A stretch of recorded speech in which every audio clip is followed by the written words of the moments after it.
be no honeymoon ending for you. She's still alive. What is up, everybody? Jeremy Eisenfire here, and welcome to the channel. With the final 3 episodes of Severance fastly approaching, we are now getting closer and closer to the Season 2 endgame, as we head into Episode 8, entitled Sweet Vitriol, a title in and of itself that has massive connotations in terms of what we could expect to see next week, and I get the feeling we are going to be diving even deeper into Kier's backstory.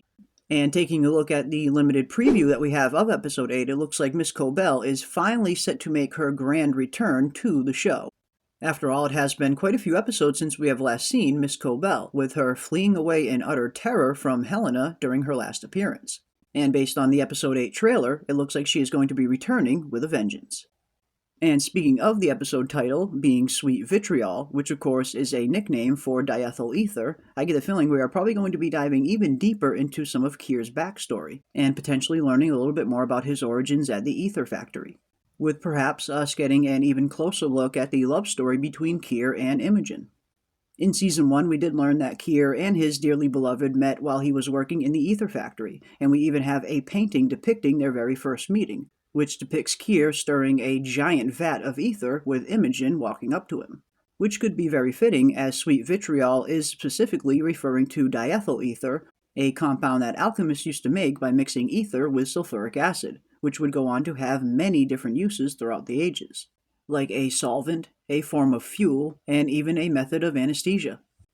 The Episode 8 preview starts off with a shot of Miss Cobel herself standing in what could potentially be the Perpetuity Wing at Lumon, which makes it very interesting to know if this is a current shot or a flashback, as we then hear some dialogue from Miss Cobel herself stating to Mark that there will be no honeymoon ending for him. And with all the references to Kier and Ether Factories, I wonder if we are also going to get some flashbacks to not only his origin story, but maybe some of Cobel's as well. After all, there is still so much we don't really know about Cobel and where she came from. One thing we do find out is that she attended the Myrtle Eagan School for Girls as a child, most likely after she was orphaned following her mother's death, as it appears we see her mother's hospital bracelet inside her Kier shrine, which, if nothing else, is leading us to believe that this school wasn't exactly a school at all, but indeed an orphanage. Was Cobel potentially raised at this orphanage after her mother passed away? And if that is the case, could this also be what is happening right now with Miss Huang as well? Could she also have been an attendee of this orphanage? If nothing else, it could potentially explain why somebody so young ended up on such a high-ranking position on the severed floor. And I think the school really being an orphanage definitely fits in line with Kier's doctrine as well, with him constantly referring to his employees as his children. Come now, children of my industry, and know the children of my blood. After all, a lot of orphanages, especially back then, usually never had the word orphanage in the title. They were usually always referred to as schools or even boarding schools. And with Miss Cobel stating to Mark in the preview that there will be no honeymoon ending for him, I get the sense that we are heading for some very intense scenes between the two. After all, in Episode 7, we saw Mark's sister, Devon, flirting with the idea of calling Miss Cobel for help, as she was very worried for Mark at the time and if he would ever wake up. Could we potentially find out in Episode 8 that she did indeed make that call before he woke up, which could potentially lead to a very vitriolic reunion between Cobel and Mark, which of course could also be another dual meaning behind the episode title?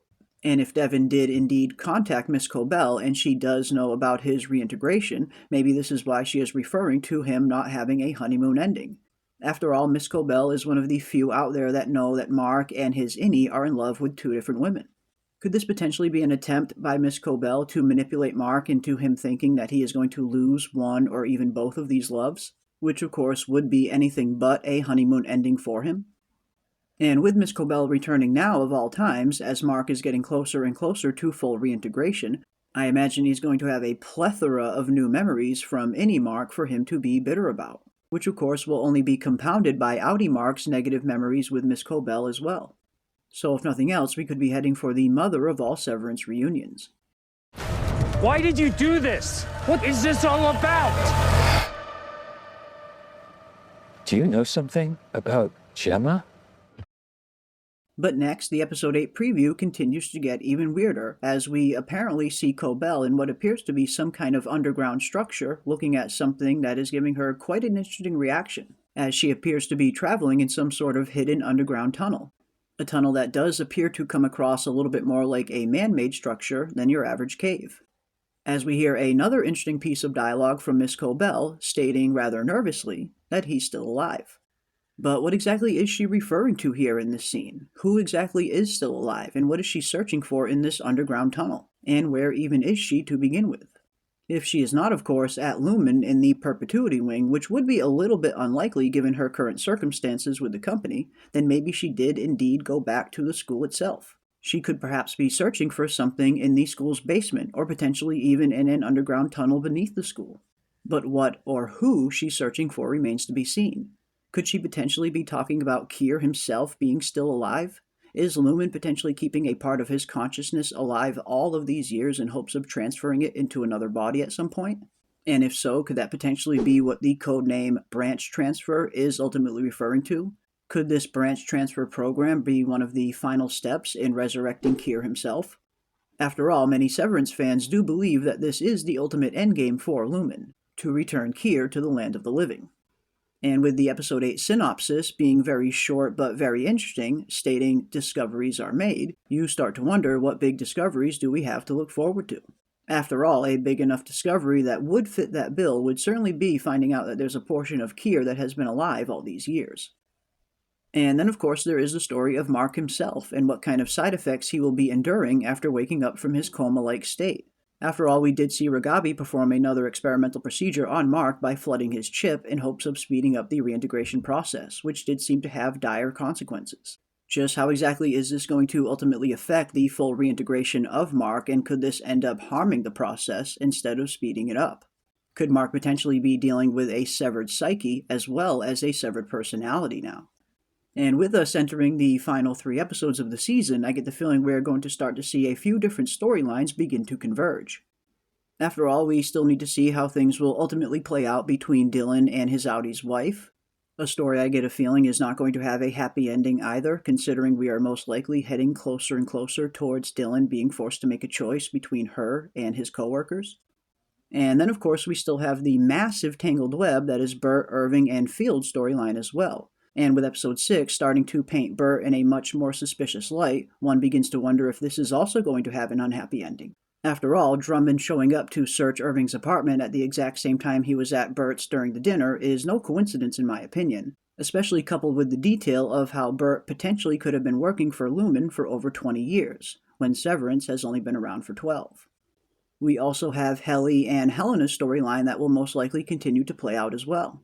There has always been a certain level of vitriol between Helly and Helena to begin with, but now, after Helly has learned that Helena stole her entire existence for weeks, I imagine the bad blood between the two has only gotten worse. And then we also have the continued development of Milkshake's character as well, and where he will ultimately go. It seems like after the last few episodes, he has been recommitting himself to becoming that perfect boss for Lumon middle management. And while I know many want to see a redemption arc of sorts for Milkshake, I get the feeling that that is still quite a ways out considering where his headspace is currently at. It appears that his negative performance review has affected him on a very deep level, as he seems to even be reprogramming himself to speak and act differently, and put his childish folly behind him. You must eradicate from your essence childish folly. You must grow up. You must grow up. So it certainly seems like these final 3 episodes in Season 2 are going to be filled with some very intriguing and complex storylines, with hopefully a reveal or two along the way. But that is going to do it for our Episode 8 preview breakdown and predictions, entitled Sweet Vitriol. The theories and information in this episode were made in collaboration with my co-host, PM Philosophy, and if you guys haven't already, definitely subscribe to her channel for some more awesome Severance content. You can find a link to it in the description below. And if you enjoyed this video, don't forget to leave a like on your way out and consider subscribing to stay up to date on all of our upcoming Severance content. And until next time, keep those tinfoil hats on, folks, and I will see you on the next one. Mark, there'll be no honeymoon ending for you. She's still alive.